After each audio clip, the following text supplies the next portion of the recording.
अस्सलाम वालेकुम प्यारे बच्चों, उम्मीद है आप खैरियत से होंगे।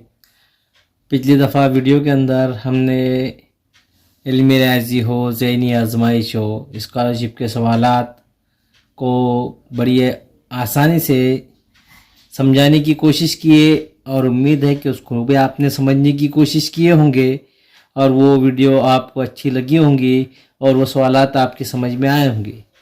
इसी तरह से हम आज के फिर सिलसिले को आगे बढ़ाते हैं और हमने आपके सामने फिर स्कॉलरशिप इम्तिहानात की हलशुदा सवालात लेकर आए हैं, जिसमें मजमून रियाजी के चंद सवालात को हम आज देखेंगे।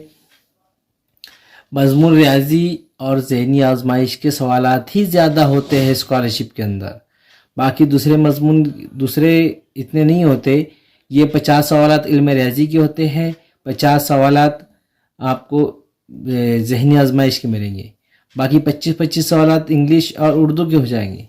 इसीलिए आइए हम इस पे इसीलिए ज़्यादा तवज्जो दे रहे हैं कि इस पे ये जैसी जो भी सवालात है ये ज़्यादा आपको पूछे जाते हैं। तो आइए आगे बढ़ते हैं और देखते हैं। सवाल नंबर 1 है कि दुकानदार ने 250 रुपये दर्जन के हिसाब से 90 दर्जन ब्याजें खरीदी, तो उसने कितने रुपए की खरीदी की? और ऑप्शन है नंबर 1 17,850, नंबर 2 18,750, नंबर 3 18,450, नंबर 4 17,550। तो एक ये देखना है कि दुकानदार ने 250 रुपये, यहाँ दिया हुआ 205 रुपये दर्जन के हिसाब से 90 दर्जन, यानी कि हम ये देखें 205 रुपये फी दर्जन है, तो 90 दर्जन यानी 90 से इसको ज़रब देंगे तो सिफर जैसा कि वैसा लिख लेंगे, 9 से बाकी को ज़रब देंगे। इस तरह सिफर आया तो एक ही बार जितने सिफर है लिख लेने का, आखिर में इकाई में 9 पंजे 45 के 5 हासिल आए 4, 9 सिफर सिफर मगर 4 के 4, 9 दूनी 18, 18,450। और ऑप्शन नंबर 3 इसका सही जवाब है, 18,450। इसी तरह से आगे है सवाल नंबर 2 है कि आमिर खान हर महीने 2500 रुपये बचत करता है, तो 10 साल में इसकी कितनी बचत होंगी? तो हर महीने 2500, हर महीने कितनी है 2500, तो एक साल की मैंने मालूम करेंगे हम सबसे पहले, तो 12 महीने की मालूम करेंगे। 2 सिफर जैसे कि वैसे लिख लेने का, 12 पंजे 60 का सिफर हासिल आए 6, 12 दूनी 24 और 6 30, यानी कि एक साल के अंदर 30,000 की वो बचत करता है, एक साल के अंदर 30,000। तो इसी तरह से 10 साल में कितनी होंगी? जितने सिफर है ऊपर 4 ये 5 सिफर लिख लेने की और 3 जैसे कि वैसे, यानी कि इकाई दही सैकड़ा हज़ार 1000 लाख 3 लाख रुपए की वो बचत करेगा इन 10 साल के अंदर। ऑप्शन नंबर 3 इसका सही जवाब होगा। इसी तरह से आगे बढ़ते हैं और सवाल नंबर 3 देखते हैं कि एक अदद को 10 से तकसीम करते हैं तो खारिज किस्मत 25 और बाकी 7 रहता है, तो वो अदद कौन सा? ऑप्शन है नंबर 1 3,507, नंबर 2 595, नंबर 3 357, नंबर 4 350। तो सबसे पहले एक ज़ाब्ता आपको याद रखना होगा कि मकसूम बराबर होता है मकसूम अलय ज़रब खारिज किस्मत जमा बाकी। ज़ाब्ते के हिसाब से रखेंगे तो मकसूम अलय, यानी कि यहाँ ये कहा उसने, तो ज़ाब्ता इस तरह से मकसूम अलय ज़रब खारिज किस्मत जमा बाकी। तो हमको ये मालूम करना है कि अब यहाँ ये देखना है तो मकसूम अलय जो होगा 10, खारिज किस्मत ये हो जाएगा 35, जमा बाकी जो बचेगा 7। तो इसको दोनों को ज़रब करेंगे तो ये हो जाएगा 350 जमा 7, तो हो जाएगा 350 और 357। 357 जवाब ऑप्शन में 357, ऑप्शन नंबर 3 इसका सही जवाब होगा। इसी तरह से सवाल नंबर 4 है कि 13 ज़रब 2 जमा 12 और 24 तकसीम 4 जमा 17 और बीच में बॉक्स है, तो दिए हुए चौकोन में मुतबादिल में से कौन सी मुनासिब अलामत आएंगी। और ये जो अलामत दी गई है इसके अंदर, तो ये सबसे पहले यहाँ ये देखेंगे, सबसे पहले इस दोनों को एक साथ हल करेंगे तो 4 का ये 24 तकसीम 4 जमा 17 और यहाँ 13 ज़रब 2 जमा 12, तो 4 का 4 के बारे में 24 आते, 4 छके 24 जमा 17 बराबर 23, 13 दूनी 26, 26 जमा 12 बराबर 38। बॉक्स के अंदर क्या आएगा, तो ये 38 जवाब आ रहा है, 23 आ रहा है, यानी कि इससे पता चलता कि ये बड़ी है, ये इधर की कीमत जो होंगी वो बड़ी होंगी, यानी कि ऑप्शन नंबर 1 इसका सही जवाब होगा। इसी तरह से सवाल नंबर 5 है कि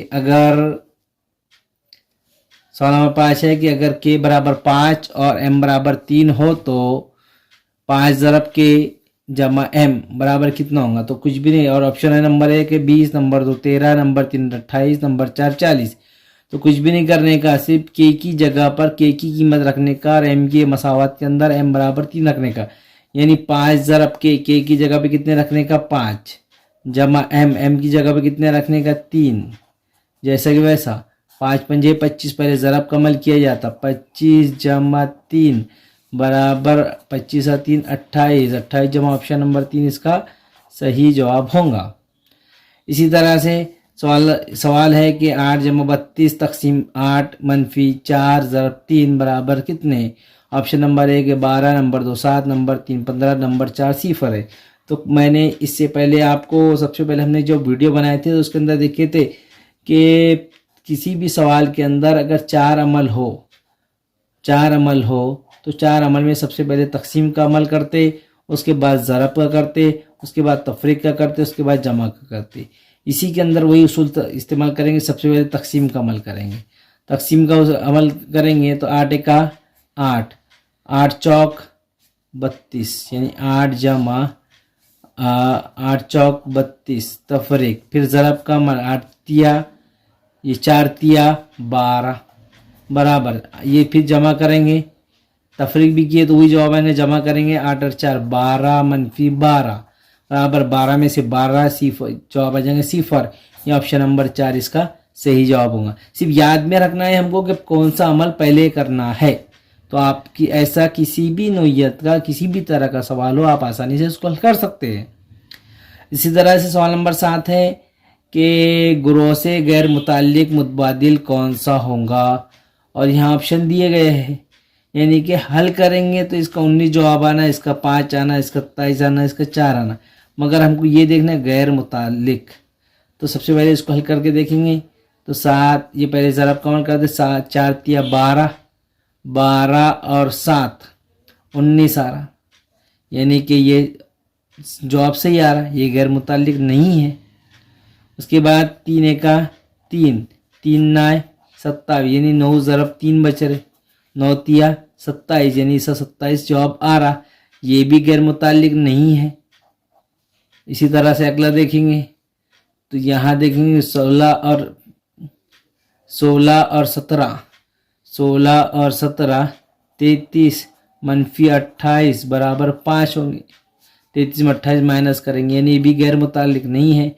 और फिर इसका मतलब ये है कि चौथा गैर मुताल्लिक होगा, फिर भी हल करके देखेंगे हम, 16 का 16, 16 का 16, 8 का, फिर यहाँ 1 1 बच रहा, 8 का 8, हमको जवाब 4 आना चाहिए था इसीलिए ये जवाब यहाँ कितना आ रहा है 8 आ रहा है, यानी कि गैर मुताल्लिक होगा, ऑप्शन नंबर 4 इसका सही जवाब होगा।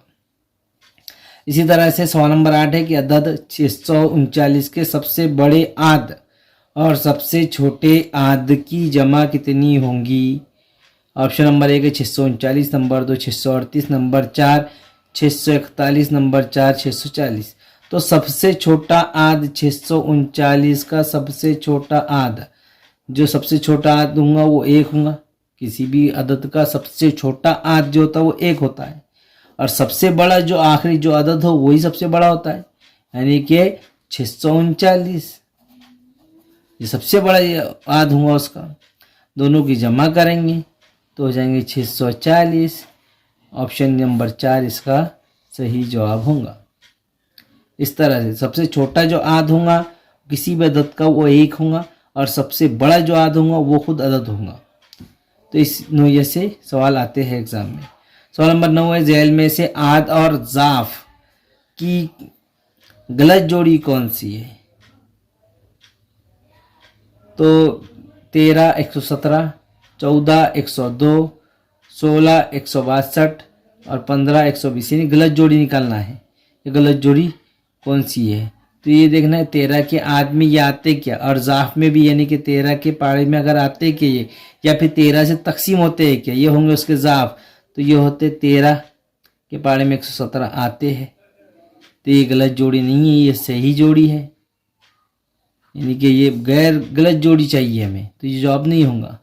14 के पाड़े में 102 नहीं आते हैं, ये है गलत जोड़ी, जवाब ये होगा। फिर भी अगले सवाल को देखेंगे, 18 1 18, 18 9, ये 13 9 117 हो रहे, ये 18 9 162 हो रहे, 15 1 15 18 120 हो रहे। ये इसके आद भी होंगे और ये इसके ज़ाब भी होंगे, मगर 14 के पारे में 102 नहीं आते, 14 सत्ती 98 होते और 14 अठी 112 होते, इसीलिए इसका जवाब ऑप्शन नंबर 2 होगा। तो प्यारे बच्चों, ये चंद सवाल थे इल्म रियाजी के, स्कॉलरशिप के, जो हमने आपके सामने समझाने की कोशिश की है। उम्मीद है आपको अच्छी तरह समझ में आए होंगे। अगर वीडियो अच्छी लगी तो लाइक कीजिए, शेयर कीजिए और आपके सवालात भी हमें पूछिए। इंशाल्लाह हम वीडियो के ज़रिए हम आपको सवालात, आपके जो भी सवाल होंगे, जो भी प्रॉब्लम होंगे, उसे समझाने की कोशिश करेंगे। खुदा हाफिज़।